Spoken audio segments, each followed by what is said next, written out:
Hello, it's Hayden. Yeah, the dirty workhorse. Thought you'd never see me again? Well, yes, I told you it was an intricate part of this guy's life. I have a Christmas story for you. Yes, this is a factory Christmas story, and it's delightful. I hope you like it. About 5 years ago, we had a Christmas party at my factory that I worked at. Uh, Everybody was there. It's an international factory, so we had people from Europe, all over the country, and it was big doings. So we get an hour for lunch. I mean, which is typical for most factories. You get an hour, they give you an hour for lunch. You got, bell rings, you got to your car. At the time, I used to smoke cigarettes. I have given that up, but I used to smoke cigarettes. So go out to my car, smoke a couple cigs, decide I'm going to go in. I seen most of the people had already gone in, so there wasn't going to be a line. I head in there, and there's about three steps before you get to the door, and then there's a railing there, and there's a guy leaning up against the railing, and he's wearing a suit and a tie, so he's one of the office people.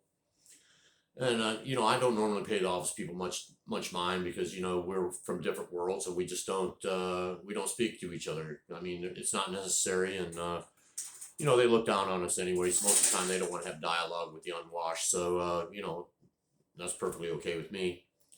So I walk up there and I notice the guy, he's smoking too. So, I'm standing there and I want to, finish my cigarette before I have to go in here and listen to these guys speechify for the next 35 minutes before they give us, a cold turkey dinner and some, wilted. Anyway, typical fare for a company Christmas party. Anyway, so, I strike up a conversation with the guy. I'm like, hey, man, you know, uh, what are you doing here? You lost or something, man? He was like, no. He goes, I work here. I was like, look, bro, I've been here 20 years. I've never seen you before in my life. You sure you're not lost? Do you need help finding your way home there, bro? I mean, you look, you're kind of older.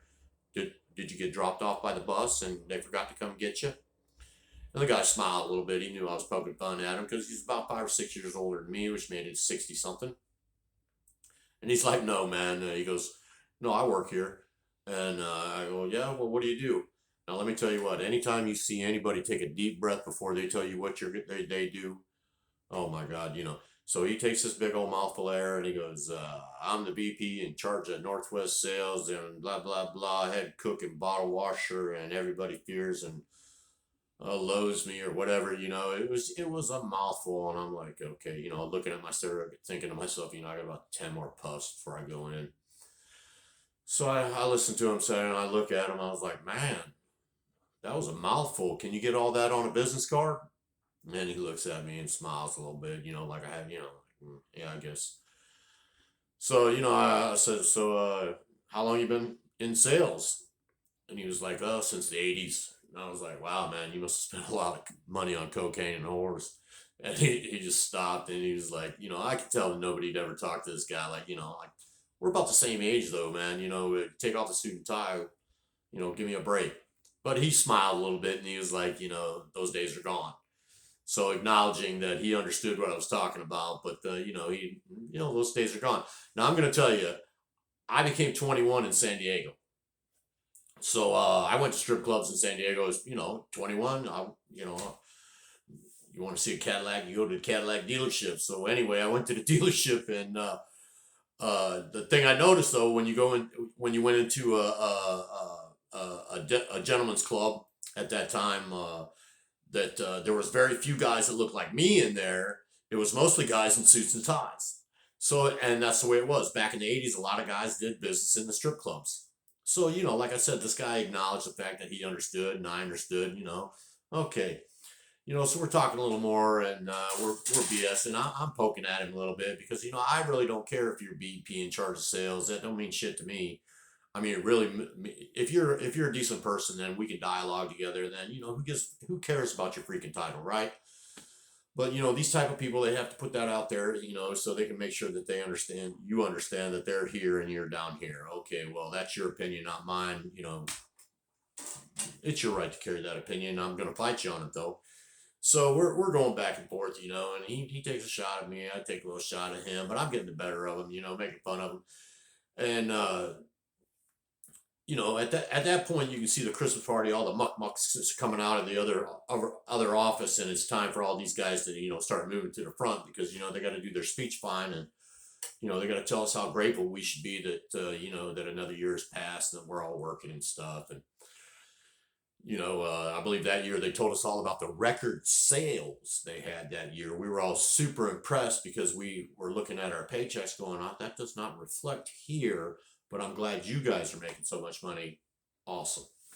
So, I'm talking to this guy, and I'm still talking to this guy. And like I said, everybody's heading to the front. And I look at him, and I was like, "Look, man, I can tell you're wasting away, so you better get your ass in there and get something to eat before your diabetes kicks off." And he looked at me and he goes, he's like, "I got to get in there." I was like, "Hey, don't worry about it, bro. I make a lot of people nervous. You wouldn't be the first one trying to get out of my presence." And he just smiled and he goes, "What'd you say your name was again?" I was like, thinking to myself, okay, this is where this guy's going to try and F me. I was like, "My name is Chris." I said, "My last name is Fouts. Everybody knows my name. Just say the guy with a bandana. Everybody going to know." He's like, "What'd you say?" I said, "My name is Chris Fouts." "Okay, fine." He goes in. I stand out there and I finish a couple more puffs on my cigarette. I throw the thing out. Go in the building, sit down with, my group of heathen friends, all the dirty, unwashed people that, the suit and tie people don't want to associate with. Don't bump into them because, you might get dirty. And it's legitimate because we're all covered in black crap anyway. So we're sitting there and we're listening to them for like 45 minutes, drawing on about, their accomplishments and this and that. We're all thinking, dude, you haven't built a thing. Nothing. None of you guys built anything. All right, but, we have to let them drone on, and they drone on and on and on. And finally, and I'm kind of sitting to the side like this, and I'm not paying attention anymore, because I've sat through a bunch of these damn Christmas parties. So I got to tell you, man, they're all just about the same. These guys come out there patting themselves on the back about how great a year we had. Okay, fine, we had a great year. I mean, you had a great year. How's about you reflect that on a paycheck? Uh, which it never happens anyway. So, you know, this guy that I've been bullshitting with outside, he goes up to the thing and gets on the microphone. They got a microphone. And, I'm not even paying attention at this point. So this guy says, he's the VP in charge of sales and blah blah blah. Says all this crap all over again, who he is, and he announces the record sales and all this other shit. And everybody clapping, and I'm like, I'm not paying attention at all. Most people I'm saying, well, we don't care. We're just like, man, hurry up so we can get our food. And, then all of a sudden, I hear my name. It's like I hear, "Where is that welder, Chris Fouts?" I heard my name, and all I could do was smile, great big. I was like, I see. This is how you're gonna get me. You're gonna put the mouthy welder on display here and try to catch me with my pants down, like I'm not ready for some shit like this. Dude, I was born for this, man. This moment, you're not ready for this. Okay.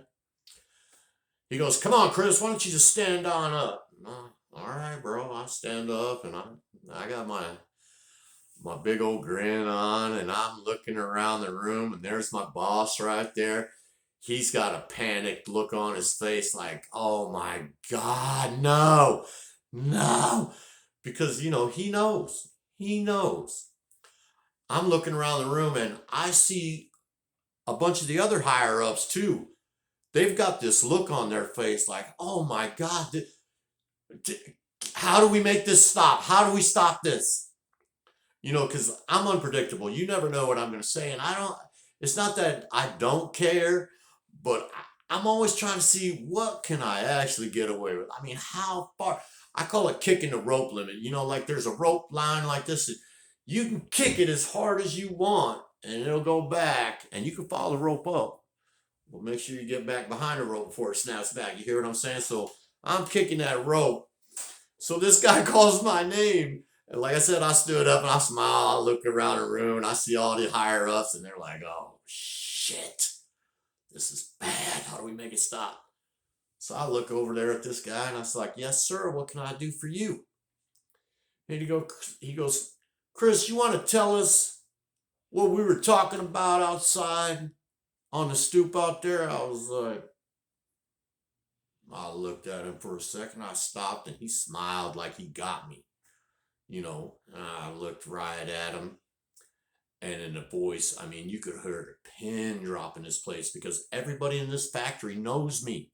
They all know me and they know I'm unpredictable. You do not know what I'm going to say. And my fear is zero. Zero. I mean, what's the worst you can do? Fire me? Okay, I don't care.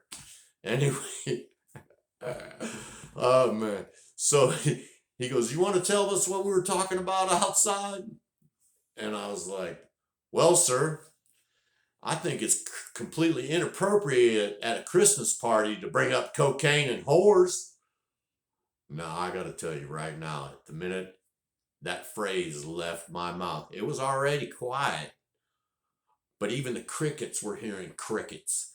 And this guy up on the stage, he was not prepared for me to, relay that bit of dialogue that we had out on the porch. He thought that was maybe, something we were just going to keep between, a couple of good old boys. We're just going to keep the shit up to. Well, bro, we're we're not bros. You know what I mean? I'm the unwashed. Anyway, you should have seen that guy's face, man. His eyes were like this, and the color he just turned beet. I mean, just red as a strawberry. I mean, he was just so freaking red. Now, like I said, the crickets were having crickets. Nobody moved. And I'm just standing there with this grin on my face. I'm waiting to see what's going to happen too, because I have no idea what's going to happen.